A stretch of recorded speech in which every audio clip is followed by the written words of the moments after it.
फिर दिन हुआ पुरानी रात का, करे सो शुक्र हम खुदा की जात का, खुदा की जात का, नया फिर दिन हुआ। आज की आयत। आदम ने कहा कि जिस औरत को तूने मेरे साथ किया है उसने मुझे उस दरख्त का फल दिया और मैंने खाया। तब खुदावंद ने औरत से कहा, ये तूने क्या किया? औरत ने कहा, सांप ने मुझे बहकाया तो मैंने खाया। पैदाइश 3 बाब 12वीं और 13वीं आयत।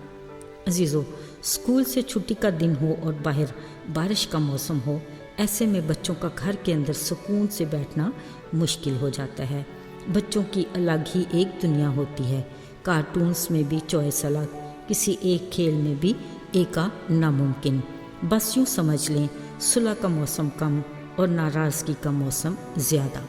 बात बात पर झगड़े, जिसके नतीजे में झूठ, इल्ज़ाम तराशी और कभी मार कुटाई तक भी नौबत आ जाती है।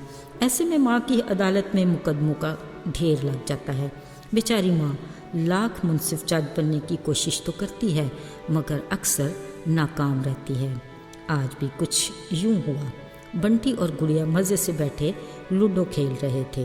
कुछ देर तो खेल का माहौल खुशगवार रहा, फिर हल्की फुल्की नोक झोंक शुरू हुई तो बात इल्ज़ाम तराशी तक जा पहुंची।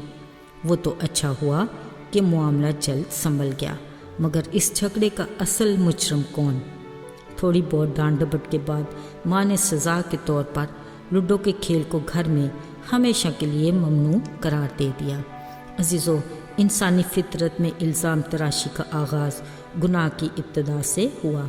इल्ज़ाम तराशी के साथ झूठ का अंसर, ये गुनाह के बीज की ऐसी फसल है जो इंसान में कड़वेपन को जन्म देती है, जो बहुत सी खराबियों का बायस है। आज बाग़ अदन में भी कुछ इसी तरह का मुकदमा आदिल मुनसिफ खुदा के सामने पेश हुआ। आदम और हवा खिलाफ मामूल पत्तों के कपड़े पहने खड़े थे, साथ अबलीस भी कहीं आसपास ही था। बात शुरू ही इल्ज़ाम तराशी से हुई। आदम ने कहा, जिस औरत को तूने मेरे साथ किया है उसने मुझे उस दरख्त का फल दिया तो मैंने खाया। अजीज़ों, ज़रा देख लीजिए, आदम ने उस खुदा पर इल्ज़ाम लगाया जिसने आदम को अकेला देखा तो उसे अच्छा न लगा। फिर उसके लिए मददगार हवा बनाई जिसको देखकर आदम खुश था। फिर उसने हवा पर इल्ज़ाम लगाया, वो साथी जिसके लिए उसने कहा था ये मेरी हड्डी में से हड्डी और गोश्त में से गोश्त है, यानी नर से निकली है, इसलिए नारी कहलाएगी। मगर अब जब मुश्किल में पड़े तो तमाम रिश्ते बालाए ताक रख कर एक दूसरे पर इल्ज़ाम तराशी के वार शुरू हो गए। फिर जब हवा पर इल्ज़ाम लगा तो उसने खुद को बचाने के लिए अबलीस पर इल्ज़ाम लगाया कि सांप ने मुझे बहकाया तो मैंने खाया। यूँ उसने इस सारे गुनाह और कसूर का ज़िम्मेदार अबलीस को ही ठहरा दिया। हालांकि जब अबलीस ने फल के बारे में हवा से गुफ्तगू की तो उसने तसल्ली से बात को सुनकर इत्तफाक किया और ख़ुद से फल खाने का फ़ैसला किया। अजीज़ों, आदिल मुनसिफ खुदा ने आदम, हवा और सांप को उनके गुनाह की सज़ा देकर उन्हें अपने हजूर से निकाल दिया, पर उनकी शर्मिंदगी मिटाने के लिए एक बरे की कुर्बानी करके उसके चमड़े के कुर्ते बनाकर पहनाए और यूँ उसने अपनी बेइंतहा मोहब्बत का इजहार किया। अजीज़ों, इल्ज़ाम तराशी बड़ा आसान अमल है जिसकी बुनियादी वजह वो शर्मिंदगी है जो गुनाह के बायस तारी होती है। फिर इस शर्मिंदगी से बचने के लिए हम झूठ का सहारा लेते हैं।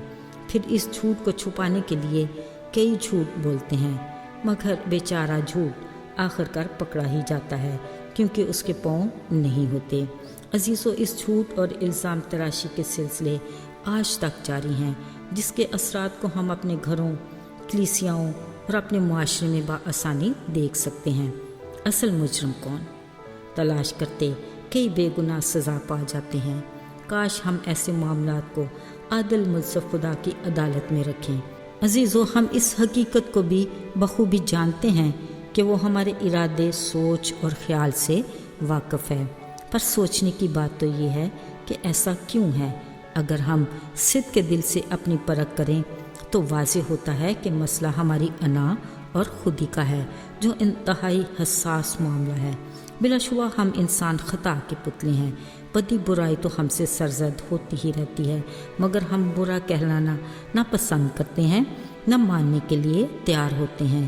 ہم اپنی کمزوریوں اور گناہوں کو چھپانے کے لیے آدم ہوا کی طرح پتوں کے عارضی لباس یعنی بے سر و پا جھوٹ کا سہارا لیتے ہیں، لیکن یہ تسلیم نہیں کرتے کہ ہم خدا کی نگاہ سے کچھ بھی نہیں چھپا سکتے، اس لیے کہ وہ ہمارے دل کی مکمل صفائی کے لیے کہتا ہے کہ اپنی انا اور خودی کا انکار کرو، کیونکہ خدا جانتا ہے کہ ہمارے اور اس کے بیچ ملاپ میں بڑی رکاوٹ یہی ہے۔